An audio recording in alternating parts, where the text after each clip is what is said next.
अब मैं आपके सामने दूसरे क्वेश्चन को लेकर आया हूँ। I am with you with the second question. Second question फिर से वैसे ही समझते हैं। सबसे पहले क्या करना है, सबसे पहले क्वेश्चन को स्टडी करना है, अच्छी तरीके से समझना है, पढ़ना है, और फिर उसके बाद क्या करना है, we have to draw a figure on the basis of the given in the question.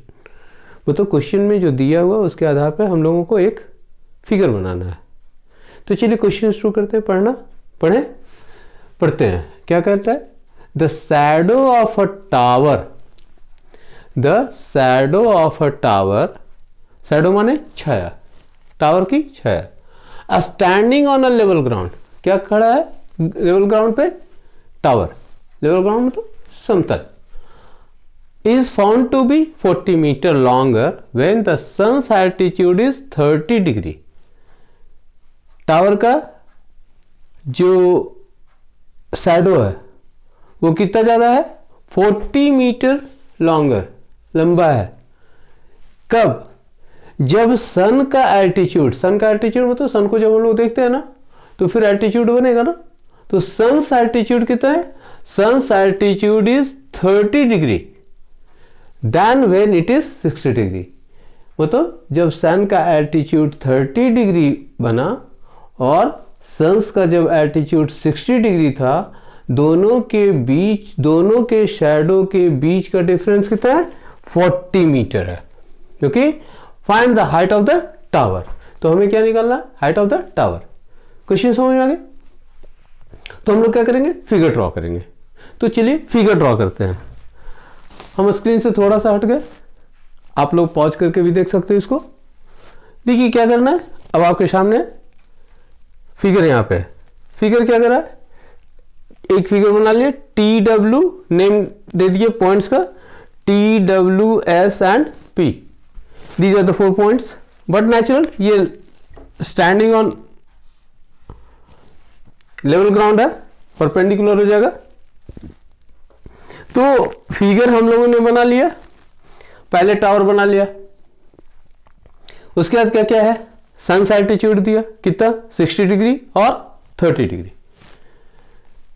ये what is the length of the shadow, length of shadow कितना ज्यादा है, 40 मीटर लॉन्गर। कब, जब इसका सन्स एल्टीट्यूड कितना है, 30 डिग्री दैन द 60 डिग्री। मतलब 60 डिग्री जिस समय था उससे जब हम 30 डिग्री देखने लगे तो उस समय शैडो लंबा हो गया। आपको पता है ना, जैसे जैसे सन क्या होता है, डाउन होता है, वैसे वैसे उसका हमारी छाया क्या होती है, लंबी हो जाती है। सबसे छोटी छाया कब होती है, ठीक 12 बजे। क्यों, क्योंकि उसमें सन हमारे क्या होता है, सिर के ठीक ऊपर होता है, तो उस समय सबसे छोटी छाया होती है। और फिर जैसे जैसे वो किधर, पीएम में जाता है, उस समय भी शैडो लंबा होता जाता है। फिर या तो जिस समय सन क्या होता है, राइज करता है, उस समय भी क्या होता है, हमारी छाया लंबी होती है। क्यों होती है, क्योंकि उस समय कुछ एंगल ज़्यादा होता है, सारे एंगल कम होता है।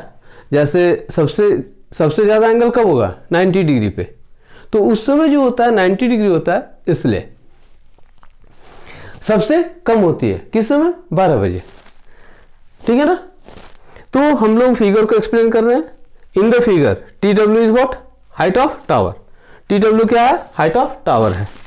डब्ल्यू एस क्या है, length of shadow, length of shadow when sun's altitude is 60 degree.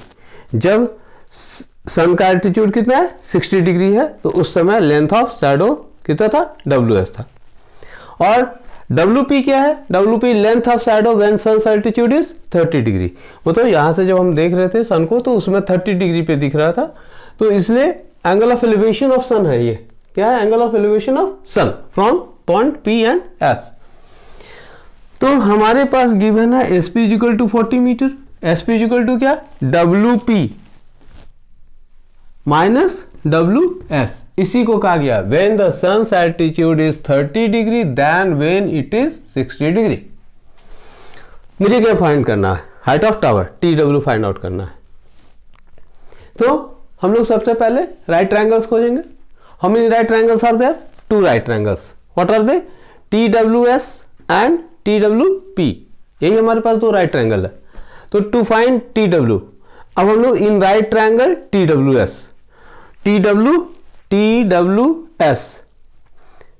tan of 60 degree. क्यों? क्योंकि हाइट ऑफ टावर चाहिए और इधर देखो ये लेंथ दिया हुआ है, मतलब हम इस पे काम करेंगे. तो tan 60 degree is equal to what? TW/WS. Pandit Badri Prasad हर हर बोले, सोना चांदी तोले. तोले वाला कंडीशन है वो तो P/B. P/B means P is what? Side opposite to the given angle divided by side adjacent to the given angle.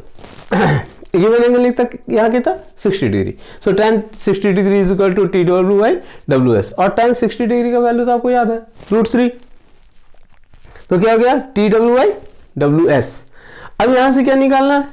WS निकाल लिया. WS इज इक्वल टू क्या हो गया? TW/√3. क्यों WS क्यों निकाल रहे हैं? क्योंकि WP माइनस WS लिखा हुआ है. तो यहां से अगर हम इसका वैल्यू पुट कर देंगे मेरा काम बन जाएगा. हम लोग TW को भी इक्वेट कर सकते हैं, थोड़ा लंबा हो जाता है. Again in right triangle TWP tan 30 degree is equal to what? TW/WP. वही कंडीशन है. tan 30 डिग्री का वैल्यू 1/√3. So TW/WP. तो WP कितना हो गया? TW√3. TW√3 cross. कैसे? तो क्रॉस मल्टीप्लीकेशन बट नेचुरल. अब यह हमारे पास क्या है? SP is equal to WP minus WS. वही चीज लिखा SP is equal to WP minus WS.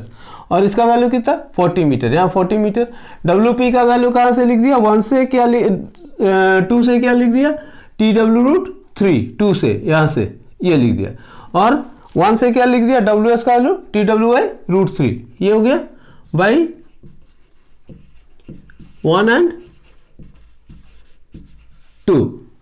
अब TW कॉमन है. TW कॉमन है तो √3 माइनस 1/√3. डायरेक्ट भी कर सकते थे हम लोग. डायरेक्ट भी करते तो एलसीएम √3 होता. यहाँ पे 3TW माइनस TW. इसी को अगर आप x लेकर के बना सकते हैं तो TW 3 माइनस 1/√3. TW 3 माइनस 1 कितना हो गया? 2. क्यों हो गया? क्योंकि √3 इंटू √3 3 होता है. तो 3 minus 1/√3 is equal to TW 2/√3.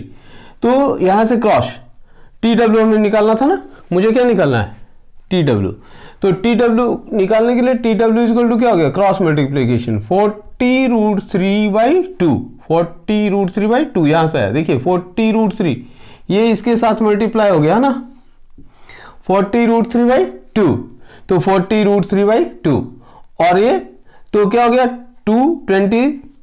2 से 40 को 2 से डिवाइड करेंगे कितना आएगा? 20 आएगा. तो 20√3. अगर √3 का वैल्यू मालूम है तो 1.732 रख दो. क्या हो गया? 34.64 मीटर. तो हमारा प्रॉब्लम हमारा ठीक है. TW निकल गया. यही छोड़ देंगे? नहीं. क्यों? क्योंकि मेरा क्वेश्चन क्या था? वर्ड्स में. तो आंसर कैसा होना चाहिए? वर्ड में. Height of tower is equal to 34.64 metre. जैसे आप क्वेश्चन आपसे होता व्हाट इज योर नेम, तो क्या बोलोगे? जैसे मैं क्या बोलूंगा? My name is Sunil Kumar. What is your name का सुनील कुमार आंसर नहीं हो सकता. करेक्ट आंसर नहीं है वो. तो व्हाट इज योर नेम का करेक्ट आंसर क्या है?